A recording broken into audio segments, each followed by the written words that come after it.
Hi, hi. My name is Giorgos Tsigaridas. I'm from the National Technical University of Greece, and I will talk on the electromagnetic interactions of Dirac and Well particles. Please go to the next slide. Uh, can you hear me? Can you hear my talk? Yes, George, we can hear you. Okay, okay. Please go to the next slide. Slide.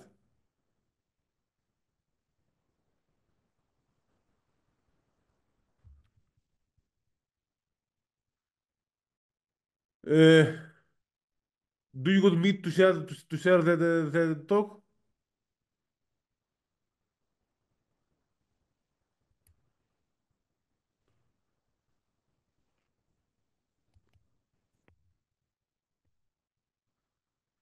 Okay. In this talk, we will talk about the electromagnetic interactions of Dirac and Well particles. We will show that all Well particles and under certain conditions Dirac particles can exist in the same value state under a wide variety of electromagnetic force potentials and fields, infinite in number, which are calculated explicitly. Okay, the next one, please.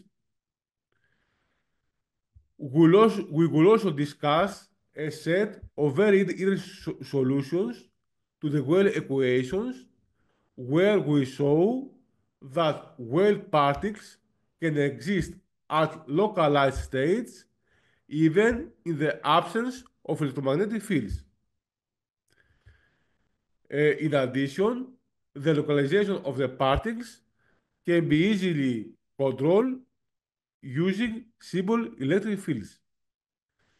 The results presented in this talk are expected to play an important role in several applications such as nanophotonics, nanoelectronics, laser physics, etc. Okay. Uh, these are the main works made from this study.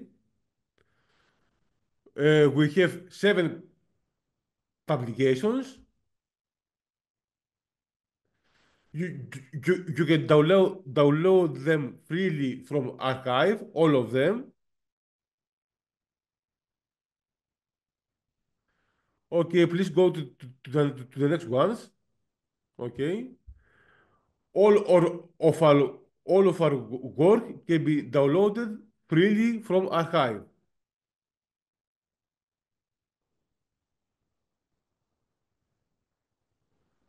Okay, then we begin with Dirac's equation. We have the gamma matrices, and we define the equation in this form, the familiar form of the Dirac equation. Here, alpha m are the electromagnetic, alpha m is the electromagnetic force potential. Okay, go to the next one, please. The question is the following. If we know the wave function psi, which is the field potentials connected to psi, is alpha m determined uniquely, and if not, what is the extent to which it is arbitrary? This this has been posed by Eliezer in 1958. Go to the next, please. We have shown that if this quantity is not equal to zero, then there is a unique field potential associated with the wave function psi. If this quantity is equal to zero, there is an infinite number of field potentials Bm associated with the wave function psi, which are given by this equation. Bm equal to alpha m and f plus f theta m, where f is an arbitrary function of the spatial coordinates and time. The constants theta 0, theta 1, theta 2, and theta 3 are given by this formula here. Uh, these solutions are called degenerate, meaning that a specific wave function psi is associated with an infinite number of four possessions. Okay, go to the next one, please. If both these quantities are zero, then psi can be expressed as a solution of the Weyl equations. Go to the next, please. We have shown that Weyl equations are that the solutions of Weyl equations are all degenerate, meaning that they correspond to an infinite number of four potentials and fields. Please go to the next one.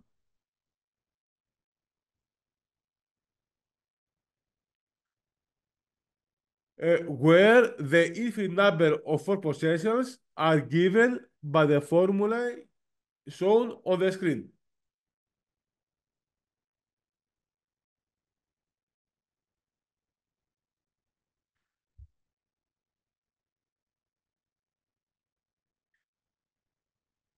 In the case of a free Dirac particle, the four potentials, the infinite number of them, are given by the following formula, where S is an arbitrary function of the spatial coordinates and time, and theta and phi are the angles defining the direction of motion of the particles in free space. Okay, go to the next one, please. Then the electromagnetic fields are derived through the four potentials through the formula given on the screen. For this specific case, these are the electromagnetic fields corresponding to the free Dirac particles. This actually means that if a free Dirac particle is under all these fields, where S is an arbitrary function of spatial coordinates at time, then it will be in the same state. Okay, please go to the next one. This means that this violates Ohm's law because the state of the particles will not be affected in the presence of an electric field of arbitrary magnitude and time dependence applied along the direction of motion of the particles. Okay, please go to the next one. If we assume that the function f that the function s is of the following form, then the electromagnetic fields correspond to a plane electromagnetic wave, for example, a laser beam propagating along the zeta direction. Okay, please go to the next one. Please go to the next one, please. Thus, the state of a free massless Dirac All-Weyl particle is not affected by a plane electromagnetic wave, for example, a laser beam of arbitrary polarization propagating along the direction of motion of the particles. Please go to the next one. All these results indicate that free massless Dirac and Weil particles have the property to interact with electromagnetic fields in an extraordinary way, like no other known charged particle, behaving as charged photons. The problem is that massless Dirac and Weil particles do not exist in nature as stand-alone. On the other hand, these exist in materials supporting massless Dirac and Weil particles. For example, in graphene, in quantum, in Weil semimetals, and other particles. Okay, please go to the next one. Thus, the property of massless Dirac and Weil particles to be able to exist in the same quantum state under a wide variety of different electromagnetic fields is expected to provide new opportunities regarding the development of novel devices and applications involving materials supporting massless quasi-particles such as graphene, well, cements, etc. Okay, please go to the next one. Please go to the next one. We have also shown that all spinors of the form shown on the screen are solutions to the Dirac equation, to the Weil equation, in the form also shown on the screen. Please go to the next one. And in a similar manner, all particles of this form all are solutions to the Weil equations in this form corresponding to particles with negative helicity. Okay, please go to the next one. Here we have calculated the electromagnetic force potentials corresponding to these particles. HRS is also an arbitrary real function of the spatial coordinates and time. Please go to the next one. We have also calculated the infinite number of electromagnetic field potentials and fields in the case of particles with negative helicity. Please go to the next. Next, we have calculated the electromagnetic fields corresponding to these four potentials. These are, please go to the next. And these are in the case of particles with negative helicity.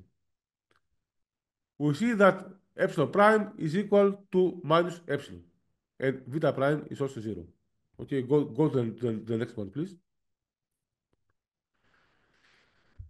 Consequently, if these quantities are equal to 0, the electromagnetic field becomes 0.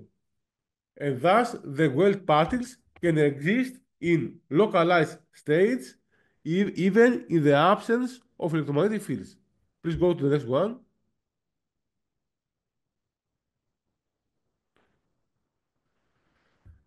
Thus, the Weil particles, in the absence of electromagnetic field, where the electromagnetic field is 0, can either propagate as free particles, assuming that this holds, or exist in a localized bounded state, assuming that this holds, or exist in a intermediate state, bound on the Gibbs plane and free along the z axis, assuming that this equation holds. Please go to the next one. Here we see an example of a Weil particle existing in an intermediate state, bound on the Gibbs plane, but free in the z-axis. Please go to the next one. If we apply an electric field perpendicular to the propagation direction of the particles, then the particles will be localized or delocalized. For example, if a particle is localized in one place, we can delocalize it and localize it again at another place. Okay, please go to the next one. Here we also see a similar example. A particle is initially localized in this location with an appropriate electric field applied perpendicular to the direction of motion of the particle. The particle is delocalized and relocalized again in a different position. And these fields are not high fields, are of the order of decavolts per millimeter. Please go to the next one. Here we see a device based on this principle.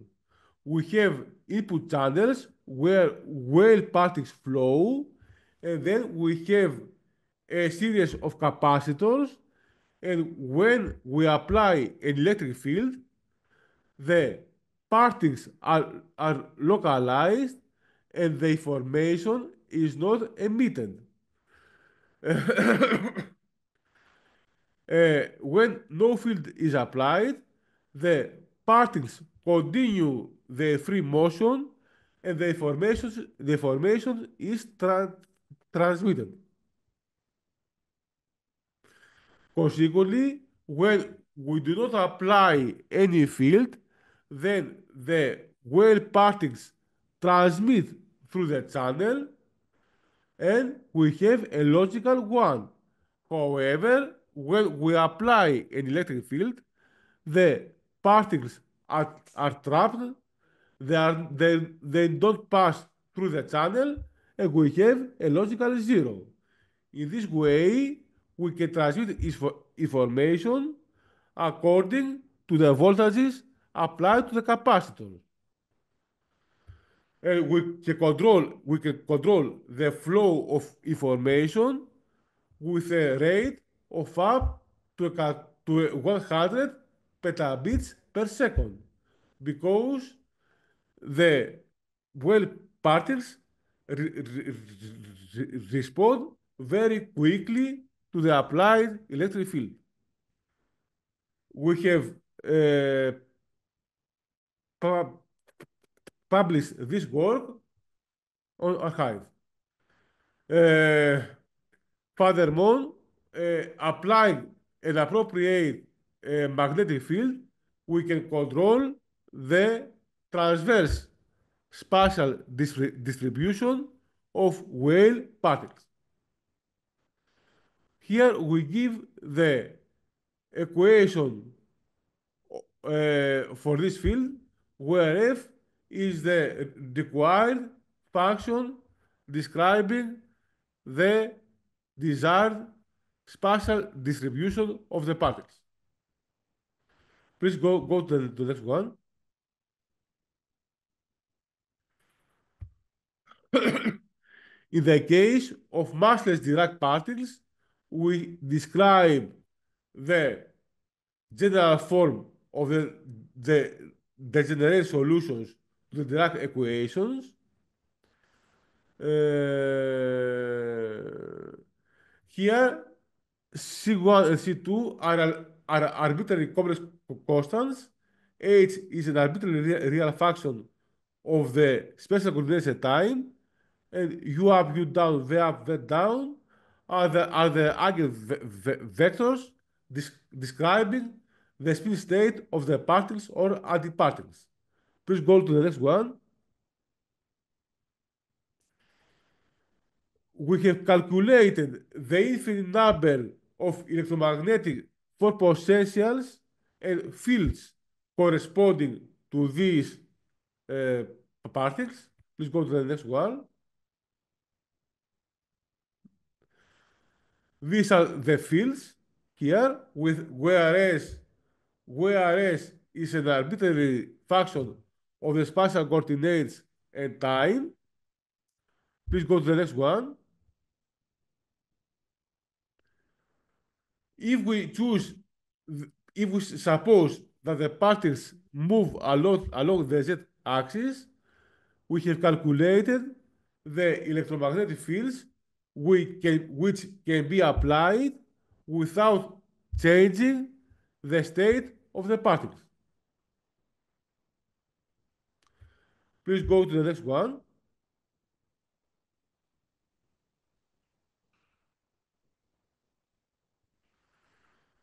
Uh, Here we have a special example of free massless particles or antiparticles moving along the CZ direction with energy E. Please go to the next one. If we set S to this form, we can derive the electromagnetic fields corresponding to, to this choice of S, and these fields describe a plane electromagnetic wave, for example, a laser beam of arbitrary polarization propagating along the Z direction. Please go to the next one.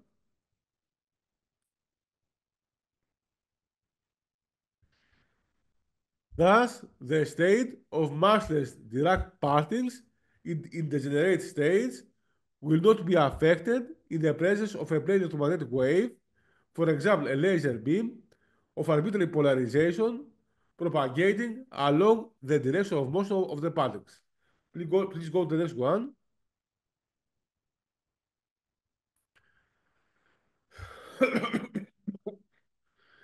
Here we discuss the transition from degenerate to non-degenerate solutions as the particles acquire mass. Uh, these spiders here are still solutions to the drag equation for the following for potentials. Please go to the next one. Please go to the next slide.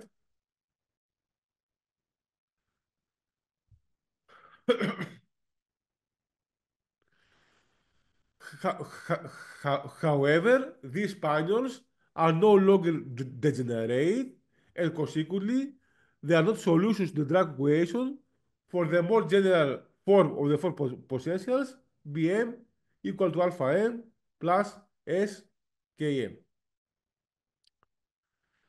Indeed, if we substitute these spaniels into the massless Dirac equation for the above four potentials, it takes the following form in the case of particles and antiparticles. Here, Psi with the star and Psi with the star are the unperturbed spinors for particles and antiparticles, and E is the ratio of the rest energy of the particles to their total energy. Okay, please go to the next one. Thus, if the energy of the particles is much smaller than the total energy, this factor is takes the form E times S. Thus, as the mass of the particles increases, the function S should be restricted to smaller values, suppressing the effect of the degeneracy. On the other hand, as the mass of the particles decreases, the function S is allowed to take larger values, and the degeneracy becomes more evident. Finally, as the mass of the particles tends to zero, there is no restriction on the values of the function S, and the theory of degeneracy becomes fully applicable. Okay, please go to the next slide.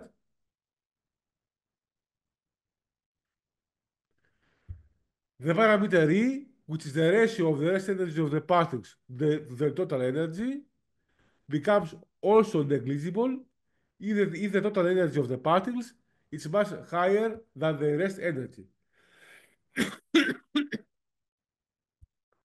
Thus, the theory of degeneracy is also expected to be valid for high energy particles. Furthermore, the higher the total energy of the particles compared to the rest energy, the more evident the effects of degeneracy are expected to become. Okay, please go to the next slide. In general, we have shown that all wave particles and under certain conditions Dirac particles interact with electromagnetic fields in new unexpected ways, being able to exist in the same quantum state under a wide variety of different electromagnetic fields, including both spatially constant fields and electromagnetic waves. We have also shown that wave particles can exist in different states in zero electromagnetic field, either as free particles or in localized states. The localization, as well as the energy of the particles, can be fully controlled using simple electric fields, which can be easily realized in practice. Okay, please go to the next slide. Based on these results, we have proposed a quantum parallel switch based on well fermions, which is expected to be able to control the flow of information at a rate of up to 100 petabits per second, offering also several advantages over conventional electronics, as low power consumption and robustness against electromagnetic perturbations, rendering it ideal for a variety of applications in the fields of telecommunications, signal processing, quantum computing, etc. We have also proposed a method for controlling the spatial distribution of Weyl particles using appropriate magnetic fields. Please go to the next slide.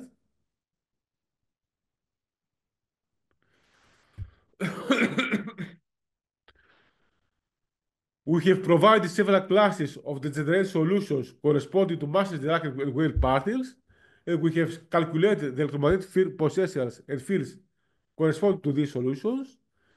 It has been shown that the state of the particles will not be affected in the presence of an electric field of arbitrary magnitude and time dependence applied along the direction of motion on a plane electromagnetic wave, for example, laser beam of arbitrary polarization propagating along the direction of motion of the particles. The transition from the degenerate to non-degenerate states as the particles acquire mass has also been studied, and we have shown that the theory of degeneracy is approximately valid for high energy particles. Okay, please go to the next slide. Thank you for your attention. If you have any questions, please feel free to ask.